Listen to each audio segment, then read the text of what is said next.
আসসালামু আলাইকুম সবাইকে। ঢাকা বোর্ডের আরও দুটি সৃজনশীল প্রশ্ন সমাধানে তোমাদের সবাইকে স্বাগত জানাই। আমরা আজকে ঢাকা বোর্ড 2022 সালের সৃজনশীল প্রশ্ন 7 নাম্বার কোয়েশ্চেন সলভ করবো। 7 এবং 8 দুটো কোয়েশ্চেন সলভ করবো একসাথে। আচ্ছা, প্রথম প্রশ্ন বলা হচ্ছে, এখানে জ্ঞানমূলক প্রশ্ন, ভারসাম্য কি? মানে ভারসাম্য কাকে বলে বা ভারসাম্য কি? আমরা জানি ভারসাম্য মানে হচ্ছে এমন একটি অবস্থা যেটা কখনো আর পরিবর্তন হয় না। যেমন চাহিদা যোগানের ভারসাম্য, তাহলে চাহিদা এবং যোগান আর পরিবর্তন হয় না, স্থির থাকে, পরিবর্তন হওয়ার কোনো সুযোগ নেই, সেটা হচ্ছে ভারসাম্য। 2 নম্বর প্রশ্ন, পূর্ণপ্রয়োজনমূলক বাজারে এআর এবং এমআর হয় কেন? মানে পূর্ণপ্রয়োজনমূলক বাজারে এআর এবং এমআর হয় কেন? এটার উত্তর তোমরা নিজেরা পারবা। সেটা হচ্ছে দাম স্থির থাকে বলে। দাম স্থির থাকে বলে এআর সমান এমআর হয়। দাম স্থির থাকে বলে কি হয়? এআর সমান কি হয়? তোমার হচ্ছে এমআর হয়। তাহলে পূর্ণপ্রয়োজনমূলক বাজারে এআর সমান এমআর হয় কেন? দাম স্থির থাকে বলে। এটা নিয়ে আর কথা আমি বাড়াবো না, এগুলো তোমরা নিজেরা পারবা, যেহেতু সহজ প্রশ্ন আর কি। আচ্ছা, এক্স পণ্যের বাজারটি কোন ধরনের বাজার ব্যাখ্যা করো। এক্স পণ্য, এক্স এবং ওয়াই দুটি পণ্য, এক্স পণ্যটির বাজারে একজন মাত্র বিক্রেতা। আমার কিন্তু এত কিছু পড়া লাগে না, কারণ এগুলো পড়তে পড়াতে তাহলে শর্টকাট হয়ে গেল, আমি কিন্তু আর যাবো না। কিন্তু তোমাদের একটু পড়তে হবে পুরো দীপক। একজন মাত্র বিক্রেতা, তাহলে একজন মাত্র বিক্রেতা মানে এটাকে আমরা বলবো হচ্ছে তোমার হচ্ছে একচেটিয়া বাজার। একজন বিক্রেতা হলে তাকে আমরা কি বলবো? একচেটিয়া বাজার। তাহলে যেই বাজারে একজন মাত্র বিক্রেতা থাকে তাকে বলবো হচ্ছে একচেটিয়া বাজার। একচেটিয়া বাজারকে ইংলিশে বলা হয় মনোপলি। কি বলা হয়? মনোপলি। মনো মানে এক, মনো মানে কি? এক। ওই যে তোমরা অনেক সময় কাছের মানুষ তোমাদেরকে বলে না, তুমি আমার মনু, তুমি আমার জান, এরকম আর কি। পলি মানে হচ্ছে বিক্রেতা, মানে মনো মানে কয়জন? একজন, আর পলি মানে বিক্রেতা। তাহলে যে বাজারে একজন বিক্রেতা থাকে তাকে আমরা বলবো হচ্ছে একচেটিয়া বাজার। এখন এখানে যে প্রশ্নটা করা হয়েছে সেটা হচ্ছে এক্সের বাজার কি ধরনের বাজার? তাহলে এক কথায় বলতে পারবে এটা হচ্ছে কোন ধরনের বাজার?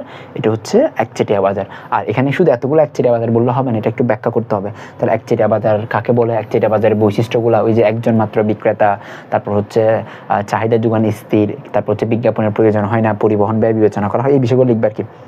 এক্স পণ্যের বাজারটি কোন ধরনের বাজারটা শেষ করলাম। উদ্দীপকে উল্লেখিত 2 ধরনের বাজারের পার্থক্য লিখো।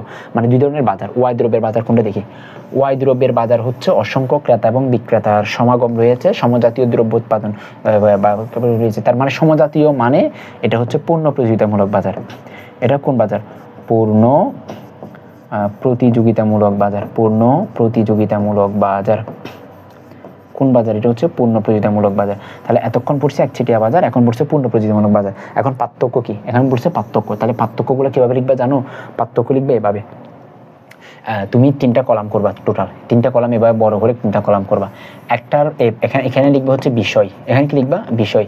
এটার মধ্যে লিখবে একচেটিয়া, এখানে লিখবা কি? একচেটিয়া।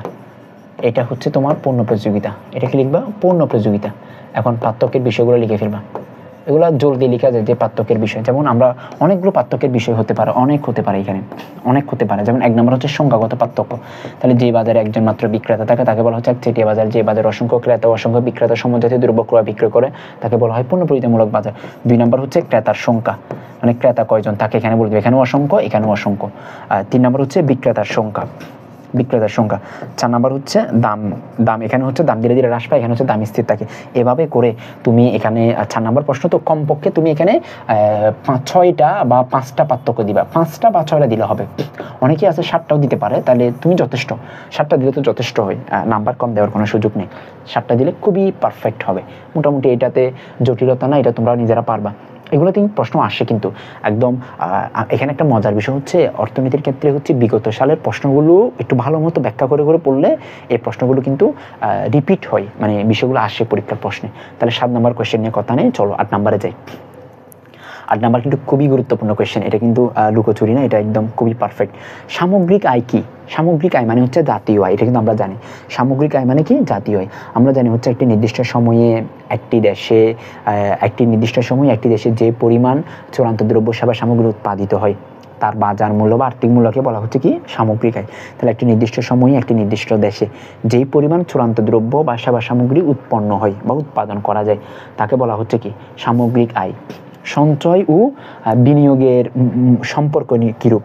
মানে সঞ্চয় এবং বিনিয়োগের মধ্যে সম্পর্ক কি? সম্পর্ক কিরূপ বলছে? এটা সঞ্চয় সমমুখী সম্পর্ক। সম্পর্ক কিরূপ মানে হচ্ছে সমমুখী সম্পর্ক। যেমন আমি তোমাকে বলি, মনে করো আমি আয় করি, আমি কি করি, আয় করি। তো আয় করলে তো আমি সব খাবো না, আমি কিছু অংশ খাবো, বাকিগুলো সঞ্চয় করবো। তাহলে বাকিগুলো কি করবো, সঞ্চয় করবো। এই যে সঞ্চয় করলাম, এই যে সঞ্চয় যে আমি করলাম, এই সঞ্চয় একটু খেয়াল করো। আমি যদি এই টাকাটা যদি সঞ্চয় করলাম, আমি এটা ভবিষ্যতে কোনো একটা জায়গায় বিনিয়োগ করার জন্য, কি করার জন্য, বিনিয়োগ করার জন্য। তাহলে একটু খেয়াল করো, তুমি সঞ্চয় যত বাড়াবা বিনিয়োগের পরিমাণ তত বাড়বে, সঞ্চয় কমালে বিনিয়োগের পরিমাণও কমে যাবে। তার মানে সঞ্চয় বাড়লে বিনিয়োগ বাড়ে, সঞ্চয় কমলে বিনিয়োগ কমে, বাড়লে বাড়ে কমলে কমে। তার মানে এটা হচ্ছে ধনাত্মক সম্পর্ক বা সমমুখী সম্পর্ক, ইতিবাচক সম্পর্ক। এটা পারবা, তাহলে এটা নিয়ে আর কথা নেই। উদ্দীপক থেকে বিনিয়োগ রেখা অঙ্কন করো। এখান থেকে আমাকে বলছে একটা বিনিয়োগ রেখা অঙ্কন করতে। এগুলো কত সহজ প্রশ্ন, মানে এই যাবৎকালীন মনে হয় এগুলো সবচেয়ে সহজ প্রশ্ন।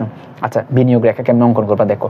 আমরা জানি হচ্ছে রেখা অঙ্কনে প্রথমে এখানে বিনিয়োগ কাকে বলে ডেফিনেশনটা দিবা, এরপর রেখাটা অঙ্কন করবা। আমরা জানি হচ্ছে একটা লম্ব অক্ষ থাকে, একটা হচ্ছে তোমার ভূমি অক্ষ থাকে, লম্ব অক্ষ এবং কি ভূমি অক্ষ। তাহলে ভূমি অক্ষে কি থাকে, এটা হচ্ছে যে ওয়াই। ওয়াই মানে এখানে মান কি আছে দেখো, মান আছে তোমার 400 আছে, এরপরে 500 আছে, এরপরে হচ্ছে তোমার 600 আছে। আবার এটা হচ্ছে লম্বকে হচ্ছে তোমার কি, লম্বক হচ্ছে বিনিয়োগ মানে আয়ের পরিমাণ আর কি। আয়ের পরিমাণ কত আছে, 200, সবগুলো 200, জানার নাই, শুধু 200। তাহলে 400 হলে তখনও 200 একটা বিন্দু, 500 হলে তখনও 200 একটা বিন্দু, 600 হলে তখনও 200 একটা বিন্দু, সবগুলো যোগ করে দিলে এটা হচ্ছে বিনিয়োগ রেখা। তাহলে এটা এ বিন্দু, এটা বি বিন্দু, এটা সি বিন্দু। তাহলে বিনিয়োগ রেখাটা কি হয়, বিনিয়োগ রেখাটা হচ্ছে তোমার ভূমি অক্ষের সমান্তরাল, ভূমি অক্ষের সমান্তরাল। ভূমি অক্ষের কি হয়, ভূমি অক্ষের সমান্তরাল হয়, ভূমি অক্ষের সমান্তরাল। তার মানে এখানে বিনিয়োগ রেখাটা অঙ্কন করলাম। এখানে একটু ব্যাখ্যা দিবা। উপরের চিত্রে ভূমি অক্ষে হচ্ছে আয়ের পরিমাণ, লম্ব অক্ষ হচ্ছে বিনিয়োগ। আয় যখন 400, বিনিয়োগের পরিমাণ 200 যা বিন্দুতে সেট করে। আয়ের পরিমাণ বৃদ্ধি পেয়ে 500, বিনিয়োগের পরিমাণ 200 যা বি বিন্দুতে সেট করে। আয়ের পরিমাণ 600, বিনিয়োগের পরিমাণ 300 যা সি বিন্দু সেট করে। এখন এ, বি এবং সি যোগ করি যা একটি বিনিয়োগ রেখা। আশা করি পারবা, ঝামেলা হবে না, সবাই পারবা। আচ্ছা, উদ্দীপকের আলোকে ভারসাম্যের জাতীয় আয় নির্ণয় করো এবং ব্যাখ্যা করো। জাতীয় আয় নির্ণয় করতে বলছে আমাকে, সঞ্চয় এবং বিনিয়োগের ভিত্তিতে আমাকে কি করতে বলছে, জাতীয় আয় নির্ণয় করতে বলছে। তাহলে জাতীয় আয় মানে তো একটু কাজ আছে। তার এখানে প্রথমে কাজ হচ্ছে জাতীয় ভারসাম্যের জাতীয় আয়ের ডেফিনেশনটা দিবা। জাতীয় আয় কাকে বলে ডেফিনেশনটা দিবা। দেওয়ার পরে এখানে লিখবে হচ্ছে আমরা জানি। কে জানে, আমরা জানি আর কি, আমরা জানি। তো আমরা কি জানি, আচ্ছা আমরা জানি না দিয়ে একটা সুন্দর শব্দ দাও। সুন্দর শব্দ মনে পড়ছে, দেখো ভারসাম্যের শর্ত অনুসারে, কি অনুসারে, দেখো ভারসাম্যের শর্ত অনুসারে, ভারসাম্যের শর্ত অনুসারে, ভারসাম্যের কি অনুসারে, শর্ত অনুসারে, ভারসাম্যের শর্ত অনুসারে। তাহলে ভারসাম্যের শর্ত কি, ভারসাম্যের শর্ত হচ্ছে যে এস সমান আই, এস সমান কি আই। তাহলে এস, এস কোথায় আছে দেখো, এই এখানে এস সমান আই। আচ্ছা, এখানে ভারসাম্য জাতীয় আয় নির্ণয় করো, ভারসাম্যের জাতীয় আয়, এখানে একটু কথা আছে, এটা হবে না, এটা বাদ। কারণ এখানে তো আমাকে ভারসাম্যের পরিমাণ সঞ্চয় দেওয়া আছে, বিনিয়োগে দেওয়া আছে। তাহলে ভারসাম্যের জাতীয় আয় আঁকতে বলছে, কিন্তু বলে না যে চিত্র আকারে, কিন্তু আমাকে চিত্রই আঁকতে বলছে এখানে। ভারসাম্যের জাতীয় আয় আমরা জানি, এটা একটু মাথায় রাখো, আমরা জানি সঞ্চয় সমান বিনিয়োগ যখন হবে, এই যে সঞ্চয় 200, বিনিয়োগও 200।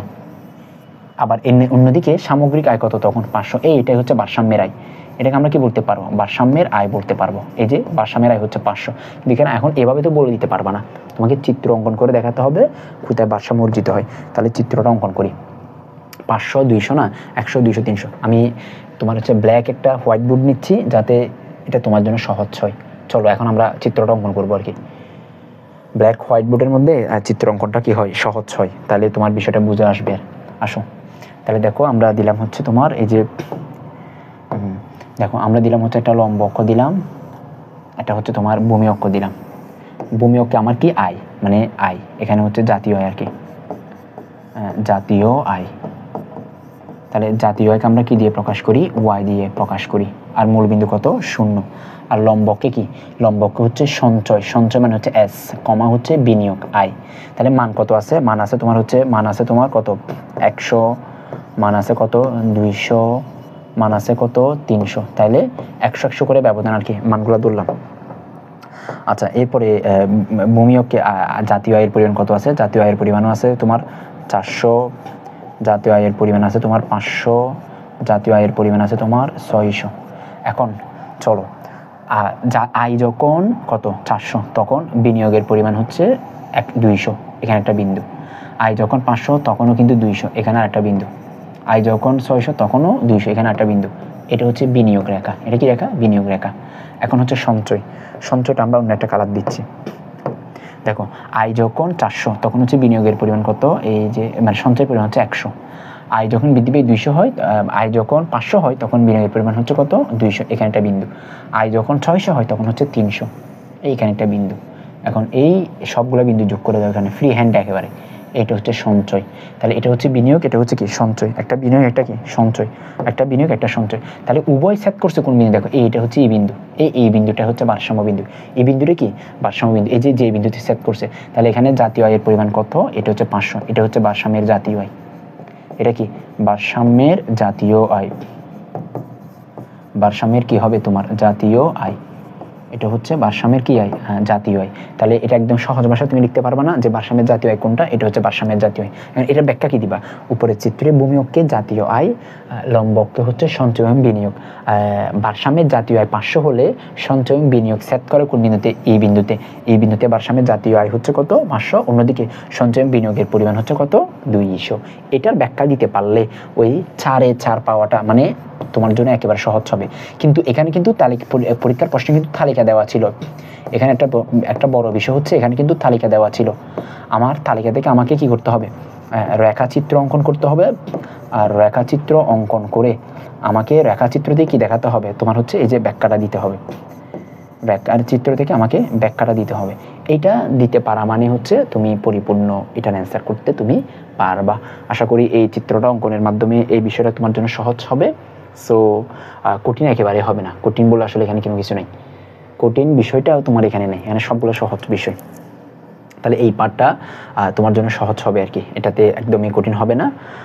এটা যদি কঠিন না হয়, আমরা এই 8 নাম্বার পর্যন্ত শেষ করছি, তো পরের 3টা কোয়েশ্চেন আরেকটা ভিডিওতে দিব, যাতে ভিডিও অনেক বেশি বড় না হয় আর কি।